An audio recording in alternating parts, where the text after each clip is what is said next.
What's up, everyone, and welcome into episode number 518, where it is my honor and privilege to introduce a few special guests joining this episode. And those are Hope baseball players Ty Bacigalupo and Nick Verduzco. How are the both of you guys doing today? Really Good. good, yeah. Thanks for having us. Yeah, no, thank you guys for joining. I know that you guys have been pretty busy over there with obviously school. I know fall ball wrapped up probably like a month ago at this point. So, how did fall ball go? I know both of you guys are juniors, so is it kind of weird being more towards the back half of your career or just kind of getting into the third year of Hope baseball? Yeah, it definitely goes by pretty fast. When you're a freshman coming in, you think you have all this time, and now blink your eyes, and we're a year and a half away from being done. So it's kind of sad, but you Yeah. know, I mean, it's crazy to think about. I mean, we coming in here our freshman year, like we're the little guys, and it's just like we're all trying to figure out what's going on and like trying to, make all the upperclassmen think we're cool and whatever. But now it's Yeah. just like we're those upperclassmen, and it's like, it's just crazy. Like Nick said, I mean, we only got a year and a half left until we got to get in the real world. Yeah, no, absolutely. And you guys have also gone through a little bit of change as well since you gather you have a new head coach. I believe this is his second year because Coach Fritz retired 2 years ago. So it's probably a little bit of maybe a different feel, but I also know he was your assistant coach as well. So that's probably been kind of fun having him be the head coach for a few years for you guys. Yeah. Yeah, definitely. When we found out Coach Fritz was retiring, and he would kind of hint at Coach Doro being the new coach. And I mean, he would say at meetings could be somewhere in this room, but definitely when we were doing the interview process with other coaches, everybody was kind of had their heart set on Coach Doro, and because they liked what he brought to the program our freshman year, and like it's been great since as well. Yeah. yeah, I And think he's an easy guy to play for. He's like the type of guy that you kind of say is a player's coach. He was a player himself, played a really high level, made it to the MLB. So I think he understands a lot of like what we're going through. Hmm. He's very encouraging. Um, he's just the type of guy that you like playing for. Yeah. And is it a little bit easier with him being a little bit of kind of a younger guy as well? I don't want to say it wasn't easy with Coach Fritz because obviously he has a ton of experience, but like you mentioned, he played at a high level. He's a little younger, probably, if I would have to assume, one of the youngest, if not the youngest coach in the MIAA. That has to be a little bit nice playing for a young coach that has a little bit of that experience, kind of having that little bit more of a connection, or is it not really like that kind of way because he's still kind of your coach? It's definitely like you can definitely notice it because like I feel like since he's younger, he can kind of connect to us a little bit better. Like, cause he went through the same stuff not so long ago that we're all going through, like on the academic side, the athletic side, the mental side of it. Like he can really connect to us on like a level where an older coach couldn't. Yeah. And kind of having that connection and also having the experience that you guys have had the last couple of years going into this year, just how important is having not only that connection with your coach, but with your teammates, but also experience as well, kind of taking what you guys did last year and using that momentum to continue into kind of like the fall season that you guys had and now heading into the spring in a couple of months. Yeah, I think a lot of what we did last year is what we don't want to repeat this year.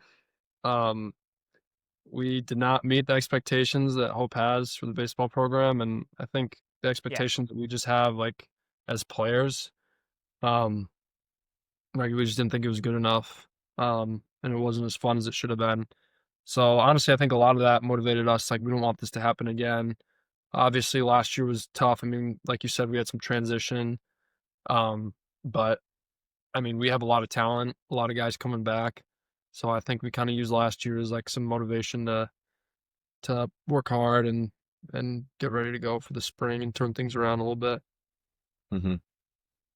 Yeah, I like the fact that you basically said it's kind of, I don't want to say a stepping stone, but kind of like using it a little bit more as motivation to say, hey, this shouldn't ever happen, or we don't ever want this to happen at Hope. Because if you look at Hope athletics just in general, it's usually a lot of the teams are usually competing at the top of the MIAA. And I know that obviously you guys had a little bit of a down year, like you mentioned, maybe not to your expectations that you wanted to. But again, it's about using that as motivation going into this year. And how did you guys use that going into kind of the fall? Like, how did fall baseball go? I know you guys kind of do like some scrimmages. I know you do practice overall. Just did you kind of see a different type of mindset, a different type of approach going into fall that you're like, okay, this is going to be hopefully and probably will be a different year than last year?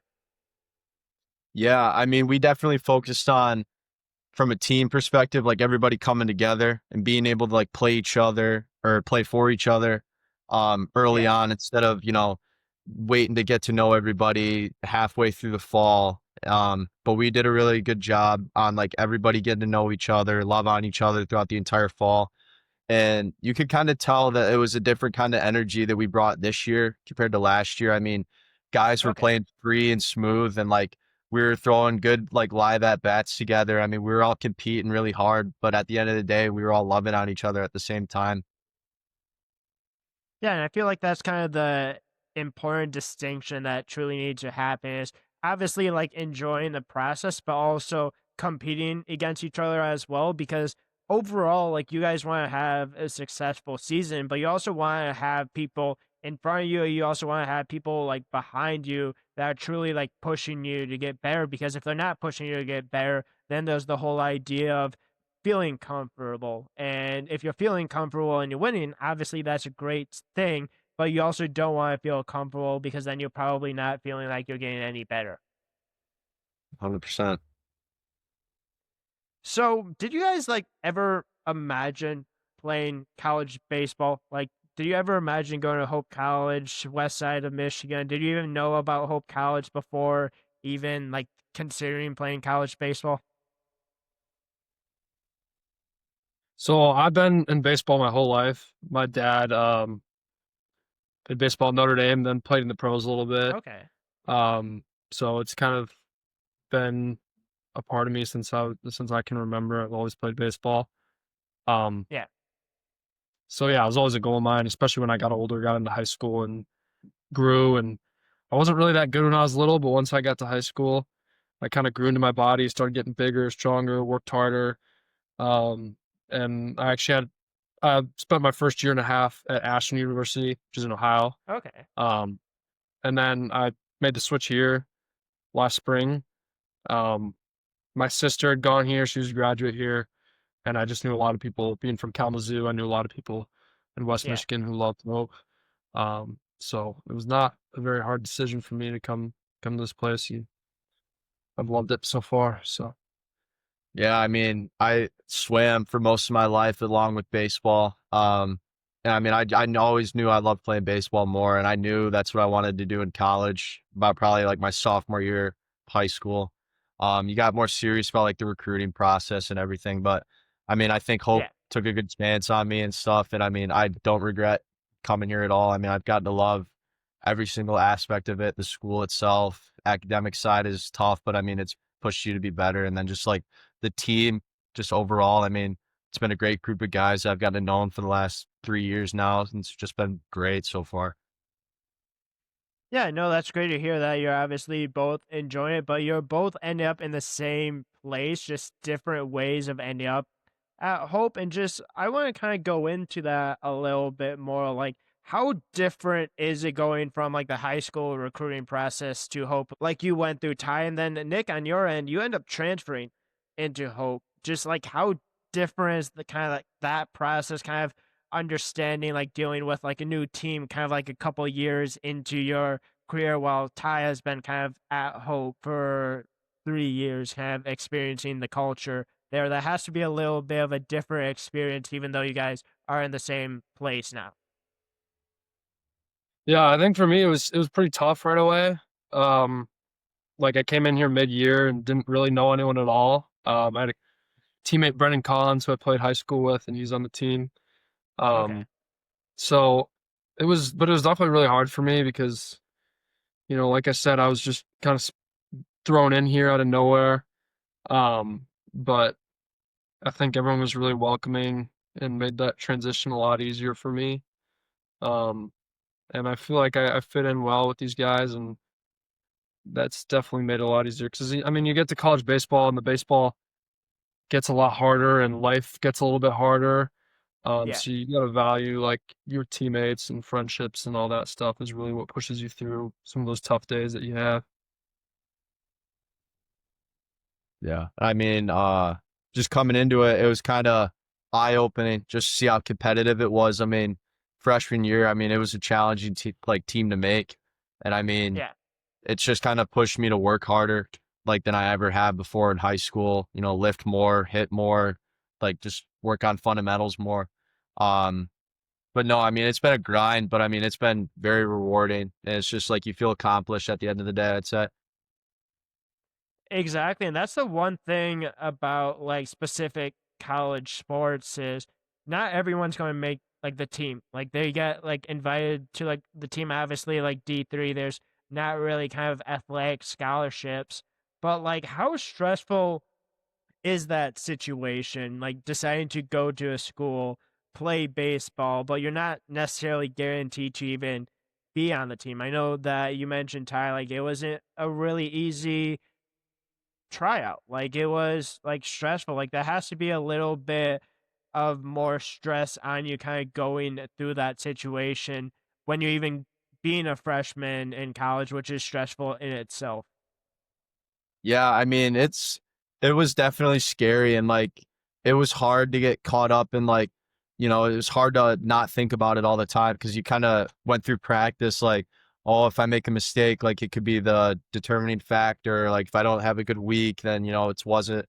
Um, and I mean, it's still kind of a challenge like to this day where it's like you can't help but Yeah, think about that a little bit. And I mean, because you know nothing's ever guaranteed, so it just kind of pushes you to like try to work harder. But I've learned that like if you kind of focus on just trying to still have fun with the game and just realize that it's like the more you play loose, just the better it's gonna be, and like just not worrying about what like the coaches are thinking of how you're playing right now, or just trying to stay out of your head has just been the most like exactly. beneficial thing for that whole process. Yeah, I mean, I think you Yeah, can apply that to anyone too, not just people trying to make the team. Like if you're just trying to crack the starting lineup as a position player or you're trying to get more innings as a pitcher, like it's always gonna be stressful because you always know that someone's like watching you. yeah. But like Ty said, you got to control what you can control. Like at the end of the day, um, so Did either one of you guys have kind of like a quote unquote like welcome to like college moment? I know you mentioned kind of the freshman year, that stress of trying out, like not wanting to make the mistakes. You're still probably kind of there even in tryouts and like practice now. But like was there like a moment where you're kind of like this isn't something that is like similar to what I had in high school because you guys were probably, if I had to guess, some of the top players on your high school team. When you get to college, for a lot of guys, that's not necessarily the case right away. Yeah, I think it definitely came when like during our the fall my freshman year when we had like morning lifts. Like we had 5 o'clock lifts, and then during the winter we had morning practice over at our indoor, and it would be a 4:45 a.m. first pitch. And so it kind of for Yeah, me it was like setting your alarm for 3:50 in the morning to have to get up to go do a 2 hour practice before classes even start. That's just kind of the eye opener where it's like, all right, man, you're in this now, and it's just like it's gonna take a lot out of you, but it kind of forced you to be a little mentally tough as well. And it kind of helps you out a exactly. little bit later in life for when you know you got to get up for work or like or an internship. And, you know, it's just we've already been through it, you know. Exactly. I have one at Ashland in my freshman year. I got humbled a little bit. Um, my first weekend there, he said to be ready for scrimmage, basically, like get your body in shape, be ready for scrimmage. And I was like, okay, Okay. got ready. Just had a few live at bats, but nothing too crazy. Back home, and then I got to campus, and first pitcher I see is throwing 94, and I was just like, damn, like I didn't even see the ball. I was like, Yeah, wow. And I don't know, that level of play was just kind of eye opening to me of, even at the D2 level, like how good those guys could be. And then I come to D3 and it's the same thing, right? I mean, it may be a division yeah, lower, but exactly. everyone's a good player. So I think just the level of competition is higher no matter where you go. So Hmm. How do you think you guys would react nowadays if you saw a 94 mile per hour fastball? Probably be late, honestly. I Yeah. mean, I don't know. You got to get on time. Yeah, it's kind of the same reaction. I mean, I remember our freshman year, we were playing at Davenport, and we had a couple teammates that ended up did not making the team that year, but they played in the later innings of that game, and I mean, they saw 96 from a lefty, and it's just Okay. like, oh, like you're seeing a white streak over there, and it's nothing. But yeah, Yeah. definitely just gotta get on time for that. Try to catch one if you can. Yeah. I was just gonna say you don't really typically see lefties that throw heat. So a lefty with 96, you don't see that very often. So I'm sure that maybe that person, if he had at least some sort of control with his pitches, I'm sure he probably maybe got a chance or two in the future. But you never necessarily know, obviously. But Ty mentioned the fact that like he had to wake up at 3:45 and kind of had to be at the field at like 4:30, 5 o'clock. Did you experience anything close to like that, Ashland, Nick, or was that something that was kind of a different experience once you finally got home? No, I had nothing like that. I mean, our coach had been there for like 30 years, so he got like preferred times whenever you want him in the weight room. Um, Okay, so we always lifted right before practice. Like you either went at 8:30 or 7:30. So I always went at 8:30. Um, so coming here, that's definitely been this whole semester we've had, like you said, 5 a.m. lifts 3 times a week. So it's been tough, but I think it does build some mental toughness. Mm-hmm. do you guys enjoy it? Like being completely honest, obviously it's not fun to wake up that early, but you also get to hang out with like your teammates. You get to lift. You also get to deal with Margaret's as well at 5 a.m. in the morning with blasting music. I'm sure that probably wakes you guys up decently quickly. I love lifts. I think they're one of my favorite parts. Like you really feel like you're in there with your guys, and um, I don't know. Personally, I'd rather do it at 4 o'clock p.m. Yeah. instead of a.m. But Yeah. you know, you go through it with your boys, so it makes it a little better. Yeah, we at some point in the year we transitioned from the morning to the afternoons during like our season, and Okay. those lifts are a lot of high energy because like it'll be a Friday before we have like games or anything. Yeah. We'll lift and then we'll pretty much have the rest of the weekend to be with the guys. But I mean, during the mornings it's pretty nice just because you get it out of the way and then you kind of get like your body feeling good the rest of the day, and I just feel like you've already been a little bit of productive just since you already had a lift in the morning. But yeah, they're not bad. Yeah, no, exactly. Especially when, like I was mentioning, Margaret's probably gets you guys hype. Like, is he as hype as he is like with the football team, or is he like a little bit more calm? I don't know if Coach Margaret's head lifting coach obviously is ever truly calm. I don't think I've ever seen him really calm. I've never seen him with the football team, so I can't really compare. But Yeah. Okay, he's pretty impressive, honestly. I mean, he brings energy. Like he's been up for 5 hours at 4 a.m. is what it seems like. So Hmm. you can appreciate that from him. Yeah. yeah, no, he's a good guy, fun guy to obviously lift for. Not necessarily the most fun to do it at probably 5 a.m., but won't obviously ask too much more about that. I do want to kind of get into a little bit of your guys' positions. We've kind of talked a little bit about the team in general. We'll talk a little bit more about that maybe in a little bit, but both of you guys, obviously, there's like really important positions in baseball. Like some might say pitcher, catcher, but in my opinion, you guys both play first and third, which are pretty important positions. Just how important, especially for a tie, I know you're a first baseman, Nick, you're a third baseman. How important is technique and making sure you have the right footwork when you're being a first baseman? Then how like important is preparing mentally for those like hard hit baseballs down the line when you're playing the hot corner or third base? Yeah, I mean, I kind of think of it as like you're the last line of defense for the infield. So it's like Nick can make a great play at third, but he's got to make a great throw still. To me, and it's like that ball gets by me, that's a couple extra bags. So like if he skips one Yeah, or something, you got to pick that. That's kind of where the footwork comes in. Like you just gotta be quick on your feet and be able to adjust and just pretty much at the end of the day, just knock the ball down at worst. I mean, that ball gets past you, it's damage done. But if you stop it, I mean, exactly. it's nothing too bad. Yeah, there's definitely a relationship between like infielders and their first baseman when they can catch my bad throws. It makes me look good. Um, but I played usually middle infield. Like I was playing short and second my first couple of years, and then moved to third this year.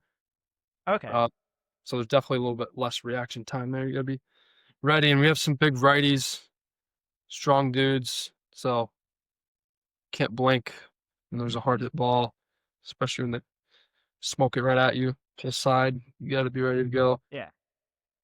Have you enjoyed third though? Have you enjoyed kind of that switch, or would you prefer to go back to middle infield if you had the choice? No, I like it. I like it over there. So I feel like with short and second, there's a lot of stuff you don't really realize it's going on, whether it's holding a guy at second or constantly turning a double play or like cuts from the outfield. Yeah. Third, I mean, you just got to make your play. Um, so I definitely feel like there's less involved in it. Um, but yeah, I've liked it. Yeah, I was just going to say there seems to be a lot less like specific things you have to think about at third, or maybe a little bit less kind of involvement overall. But again, when you have like hard hit screamers down the line, like there's probably points where you're like, yeah, you know what, maybe middle infielder isn't too bad at this point either. Yeah, yeah, for sure. There's pros and cons. Exactly. Ty, is one of your favorite things, or is the best feeling as a first baseman to have a pick or basically make a great play at first base, like pick a ball that isn't necessarily thrown the greatest? Yeah, I mean that's definitely one of the better feelings. I mean, especially for first base, because like there could be as much action over there, just as little, like just as little. I mean, like you can have days where you don't get anything, and all you got to do is just receive a throw. So I mean, when there's an off chance Yeah. for like I don't know, someone makes a bad throw and you pick that, you kind of just, feel good about yourself. Like you don't get a lot of the credit a lot of the time for like any plays or anything unless like you pick it. So I mean, once you do a successful pick, it's pretty rewarding. It kind of gives you a little pep in your step going back to the dugout, I'd say. Yeah, and like you said, sometimes you don't get a ton of credit. Like it's almost like to the point of people kind of expect the first baseman to make the play. So like when you have those really nice plays or really nice picks, obviously it's really nice to kind of get a little bit of recognition, a little bit of hype going into that as well. Yeah. So I do want to ask you guys one question, kind of your opinion, because you could maybe argue that first and third are like kind of like a hot corner. In your guys' opinion, which do you think is actually the true like hot corner? Is it like third base? Is it first base? I feel like most people would say third, but I just kind of want to get your guys' opinions experiencing a third base and first baseman on the podcast. I mean, I think um, third base, usually you'll face a righty most of the time. I mean, so righties tend to pull the ball and then get to third base, whereas lefties you tend to hit hard balls to first base. So when you face more righties, you probably see more balls Yeah. from third base. And then I think the other thing about third is you actually got to make a throw too. Like first you can just knock it down, let it hit your chest, and get all the time in the world to pick it up and touch first.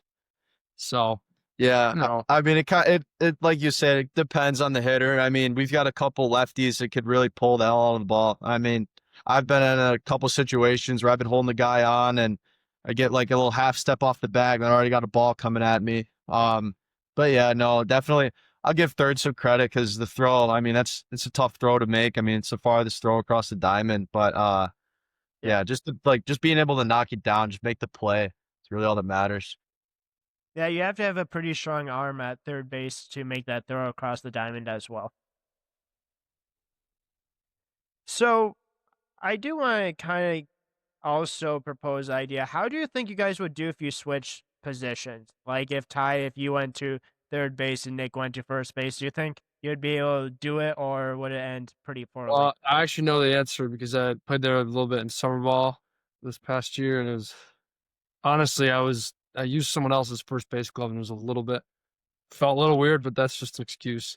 But I was expecting that to be a breeze because first base usually you think of as an offensive position, but Yeah, I honestly embarrassed myself a little bit over there. Like the way the throws are coming in, and some of the like you said, some of the footwork you have to have keeping your feet on the bag. I honestly misplayed 2 or 3 balls in a couple innings, and then I just went right back to third. So yeah. Yeah, I mean, I played third most of high school. I liked it there. I mean, it wasn't as crazy competition like it is in college, but then I subbed in at third for I think an inter squad game, one of the Fridays we had.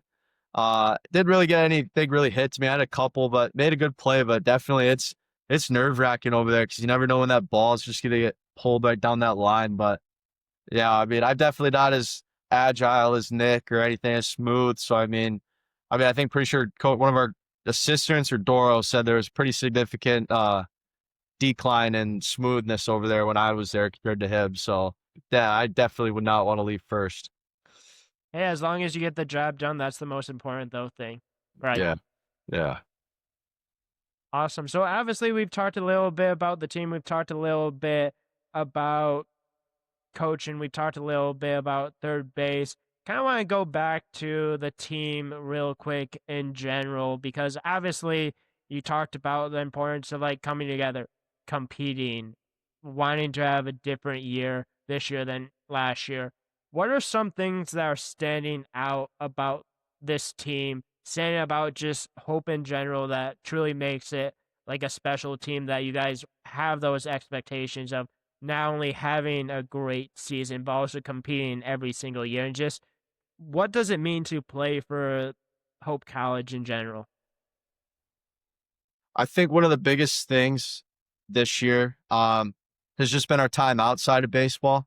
I mean, last year we were running into a lot of problems where like everybody would be kind of segregated and we had classes hanging out with certain classes. But now this year it's been a lot of like everybody hanging out together at one of the Yeah, houses, just watching some football or just hanging out. Um, that's been a big difference maker because, like I said earlier, like we're all becoming closer off the field, which will kind of lead to us being closer on the field and being able to like handle adversity better. Once we get exactly. started, I mean, we want to be in each other's corner when it gets tough. Like if somebody's having a rough game, like they know they're going to get picked up by one of their teammates in one way or another. And that's the thing about baseball, right? Like you're going to go through ups, you're going to go down, you're going to fail more than you succeed, but it's about obviously how you respond. It's about hopefully having more success than not. And it's just one of those sports that isn't very forgiving. And it's one of those sports that I'm sure you guys have gone through it where you might go like 0 for 10, 0 for 15, 0 for 20. And the next thing you know, you have a hitting streak for like 10, 20, so on games. Like it's one of those sports that is just so like back and forth, and it's about making sure that you stay together as a team throughout that process because you're going to win games, you're going to lose games. It's just kind of what baseball is about. And I think that's a big reason why people enjoy it too, is because it's fun to play. It's a kid's game, but at the same time, there's a lot of peaks and a lot of valleys throughout the season. Yeah, it's definitely like, um, I think it's a good lesson for your life where you just deal with so much failure just because of the nature of the game. Yeah. And, like just really teaching yourself to be resilient and get through it. Do you think that resiliency kind of going through those struggles is probably one of the most important life lessons you have learned through baseball? Is that and then kind of like the teamwork and just trying to continue to get better even through failure? I definitely think that, yeah, learning from failure is a big one. And it's definitely not fun when you're going through it. Um, but I think, you know, Ty and I have both experienced, everyone on the team has experienced a lot of failure through baseball. And then it kind of just makes those successes feel more special to you in the end. It's also kind of like a cushion you have. Like if you like, if it's a Yeah, Friday and you go, I mean, I had a couple rough days during the fall, and just knowing that like we get to go hang out with everybody after and just kind of wash it off, it kind of helps you forget about it and like helps you move on. And I mean, like you can kind of connect that to life. And I mean, we're both internship searching right now, and it's just like we're hearing a lot of no's from different companies, and it's just like, all right. And then just knowing that like you're not the only one going through that, or that like something will work out. You got a support system here, like yep. with this team especially, that is just helpful too. Exactly, and that's the most important part is not only kind of going through it, learning from it, but also having a support system, having teammates, having coaches there throughout the process, which it seems like you guys obviously are having so far this year. Seems like that's going to be a big part of what you guys want to continue going into the spring. And obviously, I know that you guys have big expectations in the spring. I know we're kind of wrapping up with time here relatively shortly. So I'm going to end on kind of a couple last questions. What are your guys' goals this year? I know last year, like you said at the beginning, didn't meet your expectations. Like, what are expectations? Is it going back to the MIAA tournament? Is it winning the MIAA overall? Is it going to the tournament? Like, just what are some of your guys' goals this year that you want to say, like, hey, we didn't let last year repeat itself? Yeah, I think the first thing is we got to make the tournament, the conference tournament. We've done it, I think, for a lot of years in the past, and to not make it last year just doesn't really meet the standard. Um, so I think players have to step up. We have to play better. Um, and that's the first goal is win that, make it to the tournament. And then, once you Yeah. get to that playoffs, I mean, you play 3 or 4 games that determine the rest of your season, and you never know what's going to happen, who gets hot. So once you make it there, anything's possible. But that's the first step. Yeah. I think also just winning the games, like we shouldn't lose. I remember last year we had a couple against Alma. We were going into the eighth winning, and then we ended up losing it. And just, I think, limiting a lot of stuff like that. I mean, yeah, we're going to lose games, but I mean, just being able to actually Yeah. like hold our fate in our hands, instead of, letting other teams determine what is going to happen to our team. Um, just being able to take care of business during the regular season too. And I mean, we got a pretty tough non-conference schedule this year as well. I mean, we want to, see a lot of good comp before like we get into conference play. Yeah. Just being able to take care of business at the end of the day. Which is exactly what you want. Like you guys talked about, like expectations is to go to the MIAA tournament. It's about facing tough competition. It's about getting ready for a conference play, and that's what a tough non-conference schedule does.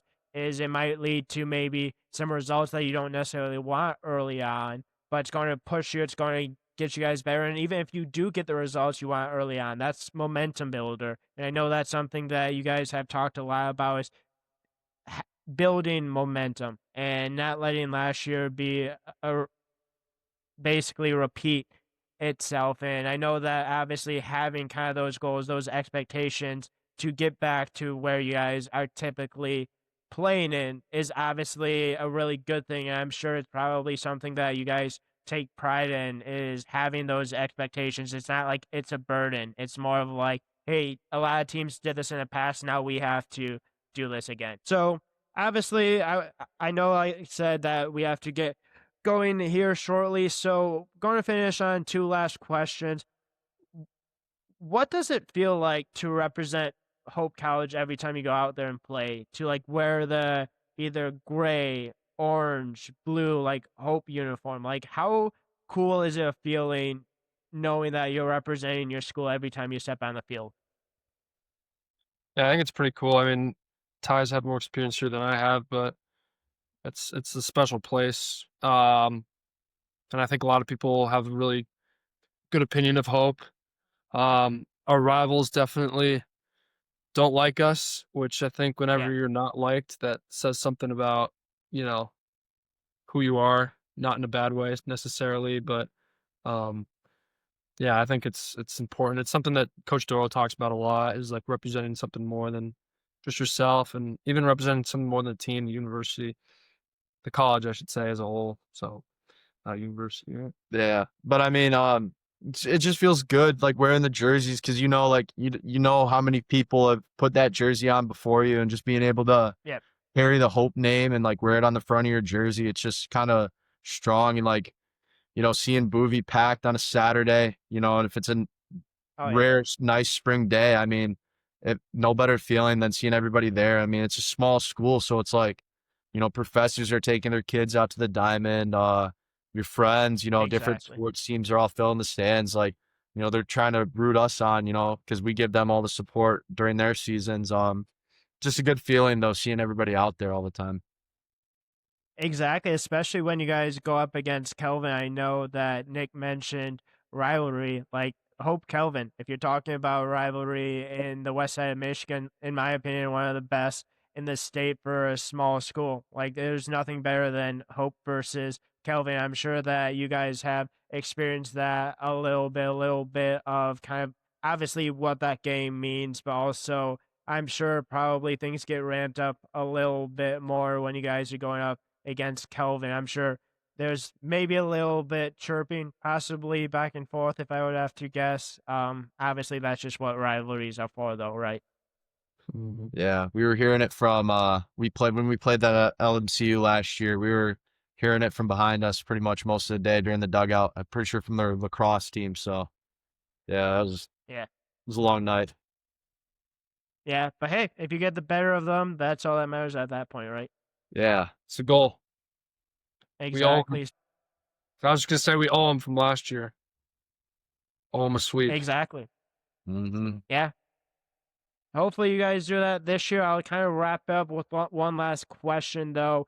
What kind of advice would you guys give to baseball players that want to play in college?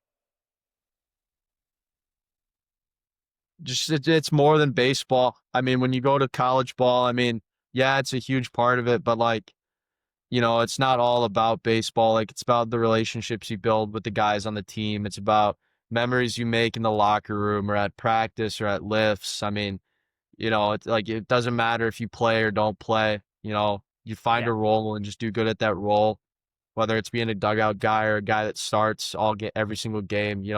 Um, and just being able to find the joy in it. Because I think it's easy for a lot of people to like lose the fun in baseball, especially now that it's a more serious level. Like, just remembering that it's fun, and I mean, it's still a kid's game after all.